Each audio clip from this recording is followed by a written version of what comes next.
ఆ రోజుల్లో వెంకటేశ్వర స్వామి వారు మాట్లాడేవారు. తొండమాన్ చక్రవర్తి మీద కోపం వచ్చాక మానేశారు మాట్లాడడం.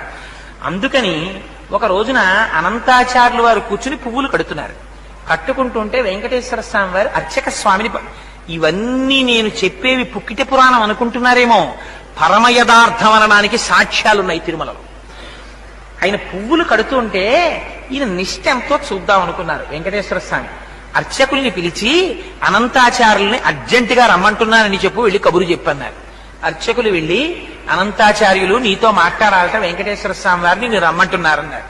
ఈయన హాయిగా ఒక బాసును పెట్టేసుకుని ఆ పువ్వులు కట్టుకుంటున్నారు.